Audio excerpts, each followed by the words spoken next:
E a cara de Jesus, como que ele era? A fisionomia dele? Porque isso é uma questão... Sim. Eu acho que eu vi há pouco tempo, conseguiram meio que reconstruir e tiraram aquela imagem que a gente sempre teve de Jesus, Teve Jesus, né? É aquela Como que reconstrução ali também, eu fico até um pouquinho, porque assim, uma pessoa Mas ela é baseada no quê? Por isso que eu achei assim... achados, em quê? Um achado foi um negócio meio assim, aquilo não foi acadêmico, foi mais divulgação científica, nem é divulgação científica aquilo. Foi um sensacionalismo da mídia, porque tem a ciência séria, tem um estudo acadêmico sério, tem Mas o populacho... existe um estudo sobre a fisionomia, como que era Jesus? Não, isso aí pouco importa para a galera? Pouco importa para a galera. Mas ele era o quê? Ele era parecido com o pessoal que vivia naquela época lá. Exatamente, pronto. O que é esse intermédio aqui? Não é nem céu, nem inferno, é purgatório, que é o limbo, né? É aquele pessoal que paga, às vezes é uma revista, tipo um Discovery, um History Channel, claro. que paga rios de dinheiro, o cara vai para o negócio e quando você é da área, você sabe que não é aquilo. Por exemplo, às vezes pode pegar alguém e falar assim, nossa, mas agora descobriram um quasar que assim, e o quasar emite de si por segundo, ele viaja 98% da velocidade da luz, isso aí vai revolucionar o mundo, o quasar, tudo. Aí eu, Rodrigo, sou leigo, falo assim, cara, descobri o negócio do quasar, agora o mundo pode acabar. Não é nada disso, o negócio do quasar já existe há muito tempo, não é bem isso que estão colocando aí. Você vai me alertar. Na área da arqueologia, a mesma coisa. O que eles pegaram? Eles pegaram um crânio, supostamente de um judeu do primeiro século. Não se tem certeza se o crânio é de um judeu do primeiro século. Entendi. Porque você sabe que restos humanos... Engraçado, aí o Pirula explicaria isso melhor do que eu, que é a área dele de biologia, mas o osso humano desintegra muito mais rápido que o osso de animal. Sim. Pirula, se eu estiver falando bobagem, que você me corrige depois, manda uma mensagem, mas pela arqueologia a gente nota que quando a gente encontra... Eu já escavei, já encontrei osso animal e osso humano no mesmo sítio arqueológico. O animal, ele está mais durinho. O humano vai se esfarelando com mais facilidade. Entendi. Eu não sei se foi ali. Eu sei que é difícil encontrar um crânio do primeiro século assim. Pá. Segundo, por leis religiosas que tem nos países do Oriente Médio, judeus e muçulmanos, eles não emprestam um crânio humano para fazer um negócio daquele assim gratuito. Você está entendendo? Porque tem uma respeitabilidade pela pessoa humana. Existe uma ética. Você não pode pegar assim, é um cadáver. Não, tem um respeito, é um ser humano. Foi um ser humano. Então, primeiro, aquele crânio ali, qual a procedência dele? Ninguém sabe. Entendi. Segundo, quando fizeram a reconstituição lá, aí assim, dá todo um viés assim, laboratorial, o cara de jaleco, olhando no microscópio, tá, a medicina forense e tudo e tal. Você sabe que tem coisas que você não tem como reconstituir. A cartilagem. Eu posso ter uma ideia que o camarada tinha um nariz negroide, porque ele era daquela parte da África subsaariana e tudo mais. Eu posso sugerir que o sujeito fosse loiro porque ele foi encontrado lá na Sibéria e era o pessoal era mais branco, mais caucasiano. Eu posso sugerir isso. Mas orelha, cartilagem, nariz, pelo, cabelo, não tem como você saber. Pode saber se era homem, se era mulher, se era velho, se era criança, se era adulto. Aí pegaram e começaram. Isso aqui tudo, então, é licença poética. Quando desenharam o nariz do cara e tudo e tal, aí puseram aquela barba e tudo mais. Assim era Jesus. A ciência agora dá um novo mapa de Cristo. O que eu posso falar do rosto de Jesus? Eu posso falar para você o seguinte.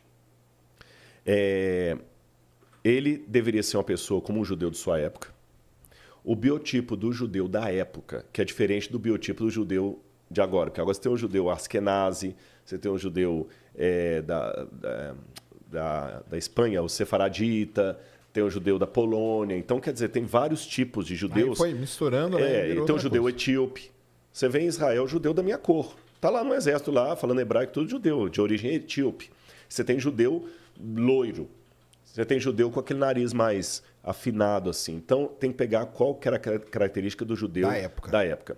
Então, Jesus deveria ser um sujeito de estatura mediana, porque, pelo que a gente vê dos ossários que encontraram os fêmurs da época, a gente nota que a população era baixa, em torno de 1,60 m e poucos. Caramba. Eram baixinhos, eram então, pequenos. Jesus era baixinho. Baixinhos. Os judeus tinham uma estatura baixa. Jesus deveria ser uma pessoa troncudinha, porque ele trabalhava com construção. A profissão dele era tecton.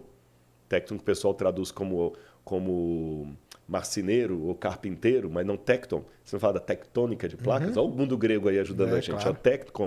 Tecton é construtor.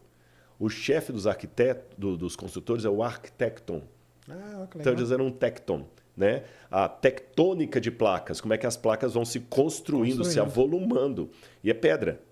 Então ali na região da Galileia trabalhava com pedra pesada e tudo andava a pé. Forte. Jesus era forte, tanto é que ele aguentou, carregou a cruz. Carregou a cruz, né? Depois de ter apanhado a noite toda, foi forte ali e tudo mais. Então, às vezes, ser forte. O nariz, o perfil do judeu é aquele nariz assim, tipo... Arqueado, sabe? Bem arqueado, assim. Barba volumosa.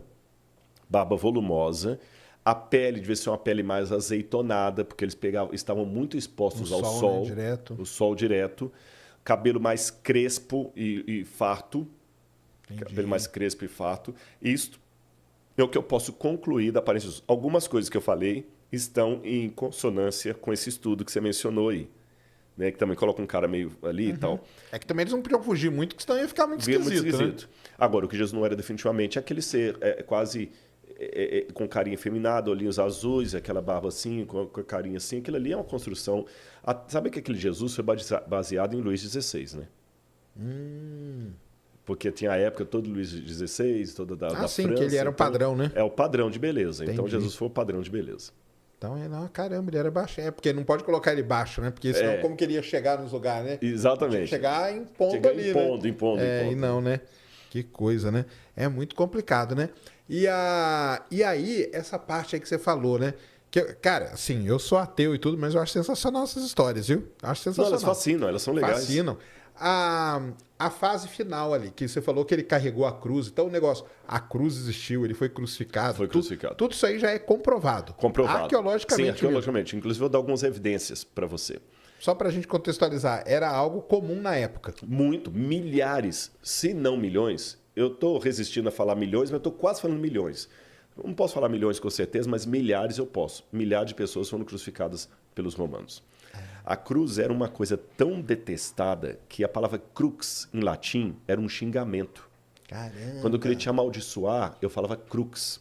Teve uma época que eu vou lembrar o nome foi perto da época de Cícero. Tinha um advogado chamado Rabirus. Não, minto. O Rabirus é o que estava sendo acusado. E o advogado, na época de Cícero, colocou uma norma, uma jurisprudência, em que a palavra crux não deveria ser pronunciada diante dos ouvidos de um cidadão romano. Seria como falar um palavrão.